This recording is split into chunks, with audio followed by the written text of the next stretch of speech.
गुरु प्यारे साध संगत जी, बड़े प्यार से कहना जी, धन निरंकार जी। आज का टॉपिक है ब्रह्म ज्ञान, अलौकिक ज्ञान। हम जिस अखिल विश्व को एक विस्तृत रूप में देख रहे हैं, इसे शास्त्रों में ब्रह्मांड, विराट, संसार, सृष्टि, भवसागर आदि शब्दों से संबोधित किया जाता रहा है। और इस विराट संसार की उत्पत्ति कब, कहाँ और कैसे हुई, यह आज भी एक अबूझ पहेली सी लगती है। सृष्टि से पहले सत्य नहीं था, असत्य भी नहीं था, परमाणु नहीं थे, परम सूक्ष्म आकाश नहीं था, पांच तत्व नहीं थे, मृत्यु नहीं थी, अमृत भी नहीं था, स्वर्ग नरक साकार जड़ प्रकृति आदि कुछ नहीं था। उस समय एक अखंड मंडलाकर्म परम सत्य शब्दातीत सर्वगुण संपन्न निराकार ही था। उपनिषद कहता है कि पूर्णमुदम पूर्णमिदा पूर्णात् पूर्णमुदच्यते पूर्णस्य पूर्णमादाय पूर्णमेवावशिष्यते। जो पूर्णात् पूर्ण है, जिसका धाम पूर्ण है, ये ब्रह्मानंद रस का सागर है। कितना भी इसका उपयोग किया जाए तब भी पूर्णात् पूर्ण है। ऐसे सर्वगुण संपन्न परमानंद ब्रह्म के सिवाय कुछ नहीं था। सत्संगत जी, इस समूचे विश्व की उत्पत्ति एक ब्रह्मणी निराकार की सपूंग से हुई है। इसलिए ये सृष्टि मायावी कही जाती है। प्रभु परमात्मा ने 84 लाख योनियों में सर्वश्रेष्ठ मानव योनि की रचना की है। और मानव जीवन का परम लक्ष्य मुक्ति प्राप्ति करना है।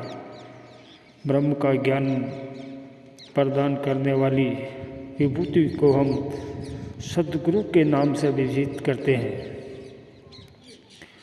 जो व्यक्ति इस निराकार का दर्शन कण कण में करके इसके सुमिरन में सत्य के ज्ञाताओं की संगति और प्राणी मात्र की सेवा में तल्लीन रहता है, वही निरंकारी है।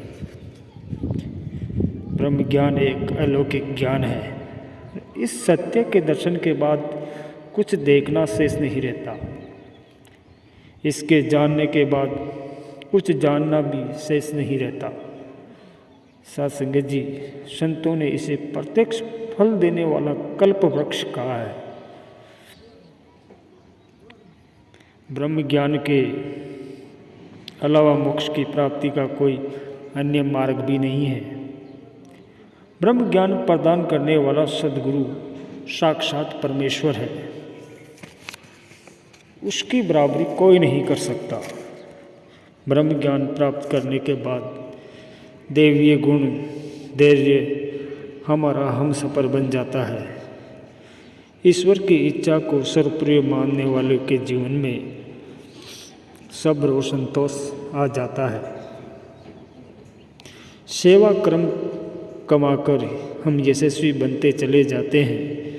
और चरणों में नमस्कार करने से अहम का भाव से भी छुटकारा मिलते ही हम भक्ति के मार्ग के पथिक बन जाते हैं। भौतिक संपत्तियों से तादात्म्य शने शने कम होता जाता है। इस लोभ के छूटते ही हम सत्संग धनी हो जाते हैं। और धर्म का वास्तविक स्वरूप उदारता हमारे जीवन का अंग बन जाता है। और पावन गुरुवाणी भी इस सत्य को उजागर करती है कि ब्रह्मज्ञानी का सकल आकार, नानक ब्रह्मज्ञानी आप निरंकार। कि ब्रह्मज्ञानी को खोजे महेश्वर, नानक ब्रह्मज्ञानी आप परमेश्वर। उपयुक्त कथन से पुष्टि होती है कि ये जीव ईश्वर का अंश है। समय के पूर्ण सद्गुरु से ज्ञान प्राप्त करने के बाद जीवन मरण से मुक्ति मिल जाती है। फिर भी जिज्ञासा होती है कि ज्ञान प्राप्त करने के बाद भी ये जीव पुनर्जन्म में क्यों बनता है? समाधान ये है कि जैसे कोई मनुष्य सत्संग में आता है और सत्संग संपन्न होने के बाद वहाँ से वो चला जाता है। अगर चलते समय उसका मोबाइल वहाँ छूट जाए तो उसको लेने के लिए फिर वो लौट कर आना पड़ता है। ऐसे ही ब्रह्म ज्ञान प्राप्त करने के बाद 5 प्रणों सेवा सुमरन सत्संग में पूरा समर्पण न होने के कारण परिवार, पद, प्रतिष्ठा, जमीन, धन आदि से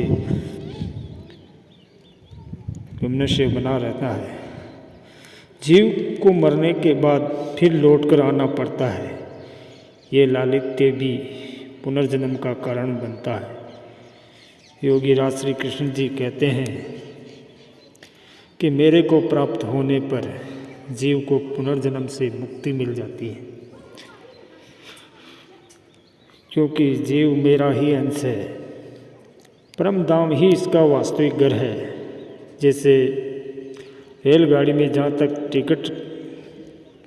का टिकट है वहाँ पहुँचने पर यात्री को उतरना ही पड़ता है, लेकिन जो मेरे को प्राप्त हो, जो रेलगाड़ी में बैठा ही नहीं, उसे उतरने का प्रश्न ही पैदा नहीं होता।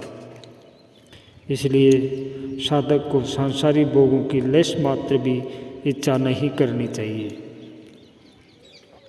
सतगुरु माता सुदीक्षा जी की सिखलाई हमें सत्संग की ओर निरंतर सचेत करती है। सतगुरु के अमृत वचन है, आध्यात्मिक उत्थान के लिए प्यार नम्रता से युक्त होकर सत्संग करना बहुत जरूरी है।